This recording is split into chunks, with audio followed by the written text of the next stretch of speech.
Magandang araw po sa aking mga kapwa Taytayenyos. Ako nga pala po si Cheska Resurrection Persha. At hinahandog ko po sa inyo ang mga videos na ito para po sa mga nagtatanong na sino ba si Cheska. Si Cheska Persha po ang pinakabata pong tumatakbong konsehal ngayon sa bayan ng Taytay. Ako po ay 23 years old. At si Cheska Persha pala po, para makilala niyo po ang aking mga pamilya, ang aking pong ama ay isa pong Bicolano. Mula po siya sa mga angkanan ng Persha sa Legazpi at Camalik sa Albay. Isa rin po akong Bicolana, kaya po pagbati po sa aking mga kapwang Oragonon, Magagayonon, mga Manay, sana po ay matabangan niyo po ako at tatabangan ko din po kayo. Meanwhile po, ang aking pong nanay ay isa pong Taal na taga-Taytay. Mula po siya sa angkanan ng mga resurreksyon at apo po kami ni Kaayong Resurreksyon dito po sa Barangay ng Dolores. At gusto ko rin po magsabi ng hi sa akin po mga angkanan, sa lahi po ng puti at syempre po sa mga pamilya po na kamag-anak namin, mga Puliante, mga Zapanta, mga San Juan, mga Sikenya, Patag, Arabit, Calderon, Mira, at syempre po ang mga matematiko. Yung mga lolo at lola ko po, yung mga nagsabi po sa amin ng aming angkanan, kaya salamat po sa inyo. Si Cheska Persha po ay mula po sa iba't ibang eskwelahan. Sa elementarya po, tayo po ay nag-aral sa Taytay United Methodist Christian School or TUMCS sa Barangay San Isidro. At scholar po tayo ng bayan mula po sa Rizal National Science High School sa Binangonan. At syempre po sa UP Diliman sa Quezon City. Si Cheska Persha po ay naging radio personality po sa 97.9 Home Radio at syempre po sa Mellow 94.0. More about my background po, naglingkod ako sa ating simbahan sa St. John the Baptist Parish sa Maybayan. Tayo po ay naglingkod dyan bilang choir member sa Celtic Choral. Kaya shout out kay Kuya John Bonaventura, ang aming conductor. Ako po ay soprano 1 dyan. Hindi ko po alam pero bumaba na po boses ko ngayon. Ako rin po ay naglingkod dyan bilang katekista. So I dedicated my summer po para magturo sa mga bata ng Bible stories at lessons from the Word of God. Si Cheska din po ay very active po sa mga kasamahan natin. Kaya ako po ay naging founder and national vice chairperson ng Kabataang Lingkod Bayan ng Pilipinas. It is a network of young public servants all over the Philippines. Si Cheska Persha din po ay naglilingkod po ngayon bilang president ng MPH Rizal, isa pong advocacy-based and the biggest youth organization dito po sa ating probinsya. Si Cheska Persha din po ay very proud to say po yung ang aming NGO. Akin po nung tinatag nitong pandemic noong March 18, 2020, ang Zero Hunger Philippines. Sinimulan ko po ito para po matulungan ang ating mga kababayan na nawalan po ng trabaho nitong pandemya.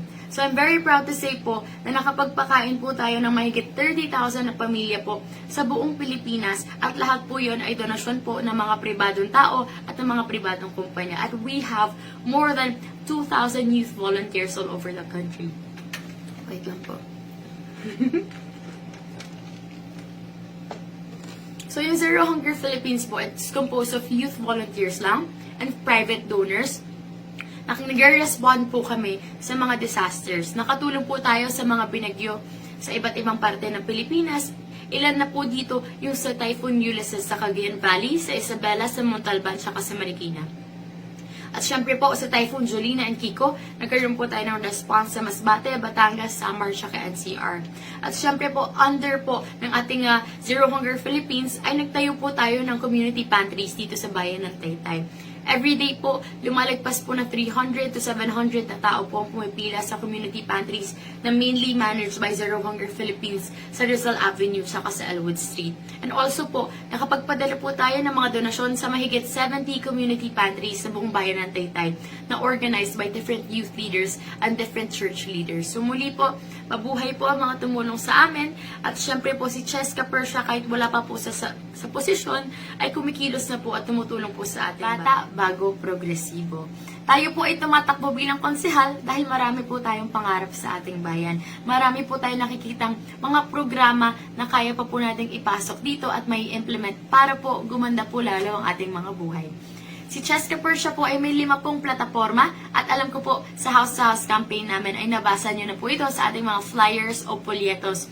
Pero ikukwento ko na rin po ito ulit sa inyo. Pero short na lang po ngayon. Una po ang mabuting pamamahala.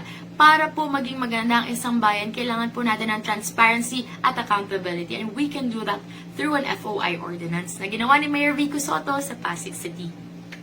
At syempre po, pangalawa po ang edukasyon para sa mga kabataan. Bilang scholar po ako ng bayan, gusto ko pong tulungan din po ang ating mga kapwa kabataan dito na makapagtapos sa kanilang pag-aaral. At ang pinaka-importante po ang ating flagship program. First time po ever sa Taytay, kapag tayo po ay nabigyan ng tsansa, gagawin po natin libre ang uniform, school supplies, medyas, sapatos, tsaka bag sa ating mga kabataan. Dahil po, nakikita natin, kaya po ng ating budget. Pangatlo po sa ating mga plataforma, ang trabaho at lokal na industriya. Ang pagprotekta sa industriya ng pagtsatsangke, pananahe at ang ating sash factories. Pang-apat po dito ay ating agrikultura at kalikasan. Bilang founder po ako ng Zero Hunger Philippines, matagal na po tayo nakikipag-work sa mga farmers sa iba't ibang parte ng Pilipinas. At ngayon po, kung alam niyo po, marami pa po tayong mga magsasaka at mangingisda sa ating bayan. Gusto po natin bigyan sila ng proper support and proper protection. Para po rin makatulong ito sa ating kalusugan para sila po ang ating maging supplier sa ating mga feeding programs at food security initiatives. Panglima po sa ating plataforma ang kalikasan at ang animal welfare. Gusto po tayong maging bahagi ng solusyon para po mabawasan at maiwasan ang pagbabaha sa ating bayan through fixing our waterways. Siyempre po sa animal welfare, bilang isang fur mom, gusto po natin talagang ma-ensure na hindi po nasasaktan ang mga stray dogs and cats sa pagsasaayos po natin ng Municipal Dog Pound and Cat Shelter at pagpaprovide po ng programs such as free anti-rabies and anti-tetanus through a partnership po sa DOH, and syempre po ang pagkakapon po sa atin pong mga kasamahan dito sa ating bayan. So muli po, si Cheska Persha po tumatakbo po ng may plano, tumatakbo po ng may puso, at syempre marami po ito yung pangarap na bitbit, at alam ko po, mabibigyan po natin ito ng solusyon at tagumpay kapag sama-sama po tayo. Bata, dahil mula po tayo sa sektor ng kabataan, at tayo po ang pinakabatang tumatakbong konsehal sa ating bayan ng Taytay. Bago, dahil first time ko po tatakbong konsehal, at una ko man naman pong pasok sa politika ay yung 2018 barangay elections. Na thankfully po, thank you kay Lord, naging top-notcher po tayong SK Kagawad sa ating barangay sa Dolores. Progresibo dahil mula po tayo sa iba't ibang movements at iba't ibang CSOs, youth organizations at NGOs na lumalaban para sa kababaihan, sa LGBT, sa PWD, sa food security, at syempre po sa environmental justice at human rights. Si Cheska Persha po, gusto ko po sabihin sa inyo na wala po kaming politiko sa aming pamilya. Ako po yung pinakauna. Kaya po minsan kapag nangangampanya kami, ang tanong sa akin, sino ka ba? Saang pamilya ka galing? Sinong politiko sa inyong pamilya? O hindi kita kilala? So ang puhunan ko po sa aming kampanya, sa aming caucus, sa Team Sigip Taytay, sa aming house-to-house campaigns, ay yung aking po mga pangarap na bitbit para sa bayan ng Taytay. Ang puhunan ko po ay ang aking plataforma. Ang puhunan ko po ang aking sincerity, ang aking kalinisan, ang aking walang bahid ng korupsyon. Ang puhunan ko po ay yung aking credentials. Nung una po, medyo skeptical ako na baka hindi pa po handa ang Taytay sa pagbabago.